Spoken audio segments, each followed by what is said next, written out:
Hello everyone, welcome to my channel Vedya. आज हम लोग देखेंगे भेषज औचार्यम। ये हमारे सेकंड प्रूफ के द्रव्य गुण का पेपर सेकंड का फर्स्ट चैप्टर है, भेषज औचार्यम। भेषज में हम मेडिसिन, औचार्यम मतलब प्रिपरेशंस। मेडिसिन देने से पहले जो भी प्रिपरेशंस है वो देखनी होती है कि किसको देनी, कितनी मात्रा में देनी, क्यों देनी है, वो सब कुछ जो भी हम देखेंगे इसके अंतर्गत देखेंगे भेषज औचार्यम के। इसका वर्णन जो हमारा आयुर्वेद में वो अष्टांग संग्रह के अध्याय 23 में है। मान लो कि जैसे कॉन्स्टिपेशन में हमने हरित की चूर्ण देनी है कि एरंड का तेल देना है, किसको देना है, कितनी मात्रा में देना है, कब देना है, सब कुछ हम इसमें देखेंगे। तो इसके कुछ की कंपोनेंट्स हैं।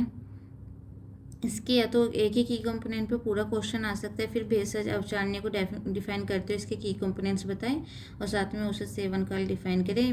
मोस्टली 5 नंबर में इसका क्वेश्चन आता है। तो इसके की कंपोनेंट्स कौन कौन से हैं?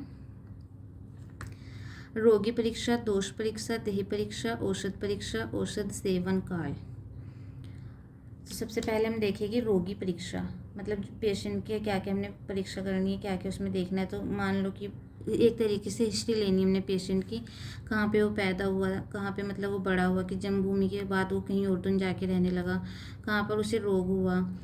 ऑल हिस्ट्री लेने के वहाँ के लोगों के बारे में, जहाँ पे उसे रोग हुआ कि वहाँ के लोगों के लिए क्या पथ्य है, क्या अपथ्य है, कैसे वो रहते, क्या उनका आहार है, क्या विहार है, कौन कौन सी डिसीज़ वहाँ पे मोस्टली होती है, सब कुछ हमने देखना है। कौन से दोष वहाँ पे कुपित होते हैं।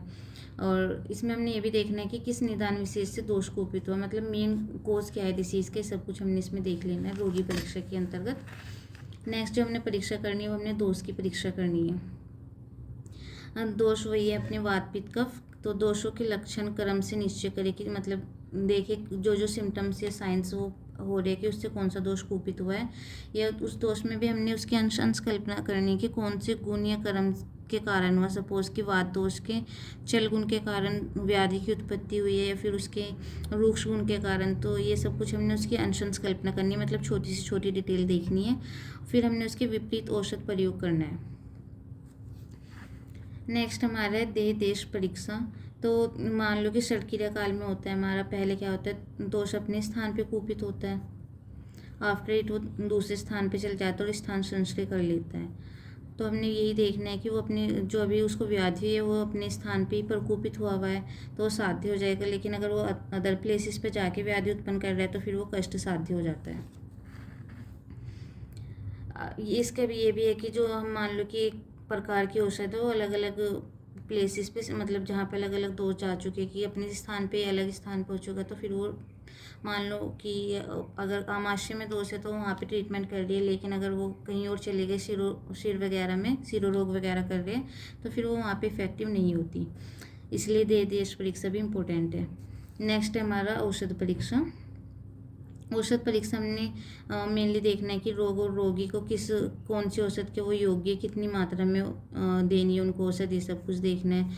ऑल्सो हमने ये भी देखना है कि उस रोग या रोगी का बल कितना है, फिर उसी के अनुसार हमने औषध की मात्रा डिसाइड करनी है कि मतलब तीक्ष्ण मात्रा रखनी है, मध्यम मात्रा रखनी है, मृदु मात्रा रखनी है। अब हम इसमें देखते हैं कि औषध की 2 टाइप्स होती है, एक संशोधन, एक संशमन। संशोधन होता है जो हमारा दोषों को बाहर निकाल दे, और संशमन होता है जो दोषों का मतलब बॉडी के अंदर ही संशमन करे। और संशोधन हमारे 2 टाइप्स के वीर्य वाली होती है, एक उष्ण एक शीत, सौम्य और असौम्य। उष्ण वाले में हमारे जो महाभूत उसमें अग्नि और वायु प्रधान होते हैं, वहीं पे जो हमारे शीत उसमें जल, पृथ्वी और आकाश। अब हमने मतलब संशोधन संशमन का डिस्कस किया गया कि इसके टाइप्स का। तो इसका है कि जो संशोधन औषधि, मान लो कि हमने किसी अल्प बल वाले रोगी को करा दी तो उसकी क्या होती है, एकदम साहस मृत्यु हो जाती है। जैसे संशोधन औषधि लाइक अग्नि, क्षार, कोई भी संस्करण करा दे तो या तो उसका मनोबल क्या था, अल्प था, तो उसकी एकदम से क्या हो जाएगी, डेथ हो जाएगी। इसलिए हमने ये सब कुछ विचार करना है। नेक्स्ट है हमारा संशमन औषधि में देखना है कि उसकी स्ट्रेंथ हमने रोग के स्ट्रेंथ से ज़्यादा नहीं देनी है। वो उस टाइम पे तो डिसीज़ क्योर कर देगा, लेकिन बाद में और ज़्यादा डिसीजेस कोज कर देता है, क्योंकि व्यक्ति कैसा हो जाता है, दुर्बल हो जाता है। नेक्स्ट मान लो कि हमने जो संशमन औषध है उस शरीर के बल से अधिक शक्तिशाली दे दी तो फिर वो गलानी, मद, मूर्छा, मोह, बल क्षय कर देता है। अगर हमने जठराग्नि बल से अधिक शक्तिशाली औषध दे दी फिर वो अग्निमांद्य और गलानी कर देगा। हमने ये भी विचार करना है कि औषध हम स्त्री को दे रहे हैं, बच्चे को दे रहे हैं, क्योंकि उनका हृदय जो होता है वो अस्थिर होता है, भीरू होता है और वो कोमल होती है। हमने ये भी डिटरमाइन करना है कि जो हम औषध दे रहे हैं उसकी प्रकृति क्या है, उसके गुण क्या है, वो द्रव्य क्या है, उसका प्रभाव क्या है, उसकी उत्पत्ति कब हुई थी और कब वो ली गई है, मतलब जब वो हमने देने के लिए उसको ली गई है उसके मतलब वीडियो उसके अंदर है या वो ख़राब हो चुकी है, उसका संरक्षण हुआ है क्या, कब उसका संरक्षण हुआ था, कितनी मात्रा में देनी है, कैसे उसे प्रयोग करना है, सब कुछ भी हमने डिटरमाइन करना है। नेक्स्ट हमारा आता है कि काल और औषध का संबंध। तो ऋतुओं के अनुसार या डे वाइज भी जिस जिस दोष का प्रकोप रहता है उसके अपोजिट ही हमने उस औषध का प्रयोग करना है। नेक्स्ट हमारा सबसे इम्पोर्टेंट है औषध सेवन काल। इसमें हम अलग अलग, वैसे तो देखा है कि अलग अलग आचार्यों के अनुसार अलग अलग काल होते हैं, लेकिन अब इसका वर्णन जो है अष्टांग संग्रह में, तो हम इसका पहले यही देखेंगे कि अष्टांग संग्रह के अनुसार 11 औषध काल होते हैं। सबसे पहले हमारा अभक्त। अभक्त होता है हमारा खाली पेट औषध लेना, मतलब मान लो कि जो अधिक बलशाली हो, जिनमें कफ अधिक कुपित हो, तो उनमें हम खाली पेट सुबह में दवाई देते हैं, अभक्त होता है। सेकंड हमारा है प्रागभक्त। खाने से पहले हम एपेटाइज़र वगैरह यूज करते हैं जो दीपन, अग्नि को दीपन करेगा,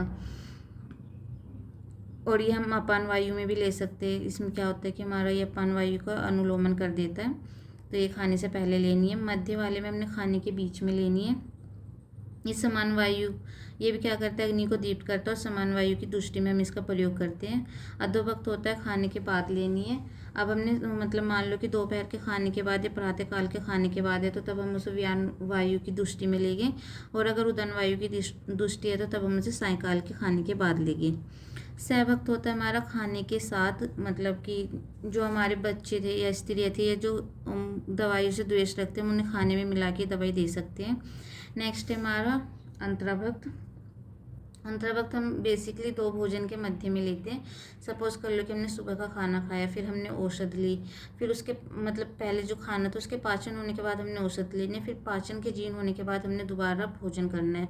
सुबह में ले ली, फिर हमने एक बार औषध ले ली, फिर हमने शाम में खाना खा लिया, लाइक दैट। ये भी हम मोस्टली व्यान वायु की तुष्टि में लेते हैं, या फिर सपोज कर लो कि अग्नि को प्रदीप्त करने के लिए ही लेते हैं, और इसका अच्छे से डिटेल के लिए नेक्स्ट एक और वीडियो बना दी जाएगी। नेक्स्ट है हमारा सामुदक। सामुदक होता है कि पहले हमने औषध ले ली, मतलब एक ही मील में पहले हमने औषध ले ली, फिर हमने अपना खाना फिनिश किया, उसके बाद हमने फिर से औषध ले ली। मुर्मों में होता है हमारा बार बार, मान लो जैसे हिक्का का श्वास या अस्थमा में हमें बार बार इन्हेलेशन वगैरह की ज़रूरत पड़ती है, तो वो वाली हो गई हमारी। ग्रास होता है हमारा कि प्रत्येक बोलस के साथ में हम ले रहे, प्रत्येक ग्रास के साथ में, ये हमारा प्राण वायु की तुष्टि में ले जाते हैं दोनों। ग्रास अंतर होता है 2 ग्रास के मध्य। निशा होता है हमारा रात में जो भी हम दवाई वगैरह लेते हैं रात्रि में प्रयोग। अब हमारा एक और पॉइंट है दोष निर्हरण काल। ये हमने दोष निर्हरण जो मोस्टली करना है साधारण ऋतु में करना है। साधारण ऋतु कौन से होते हैं हमारी, प्रावर्त, शरद और वसंत। प्रावर्त में हमने किसका करना है, वात का निर्हरण करना है, मतलब बस्ती देनी है श्रावण में। शरद में पित्त प्रकोपित दोष के लिए करना है तो कार्तिक, और वसंत वाले में करना है तो चैत्र। तो ये हमने साधारण ऋतु क्यों ली है, क्योंकि जो शीत वीर्य होती है उसमें क्या होता है कि जो हमारी उष्ण वीर्य वाली औषध होती है, जो शीतता के कारण वो अच्छे से प्रभाव नहीं दे पाती।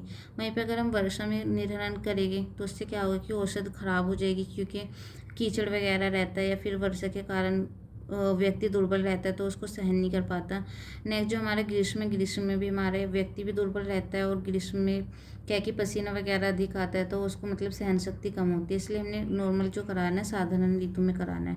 हाँ, अगर ज़्यादा ही इमरजेंसी है तो फिर हम मतलब कि ऐसी कंडीशंस बनाए कि जो साधारण ऋतु के अनुसार हो, और ग्रीष्म वगैरह में भी हम करा सकते हैं। नेक्स्ट है हमारा अमृत समान गुण वाली औषध क्या है, जिस देश का व्यक्ति जिस देश का व्यक्ति होता है, हमने उसी देश की औषध उसके लिए पथ्य होती है। क्यों, क्योंकि उसका वीर्य उत्कृष्ट होता है, स्वजातीय द्रव्य से बार बार भावना देने के कारण वो लघु, रसगंध आदि से संपन्न हो जाता है, और उचित काल में जीन मात्रापूर्वक रोगी द्वारा ग्रहण करना चाहिए, तो वो कैसा होती है, पथ्य औषध होती है।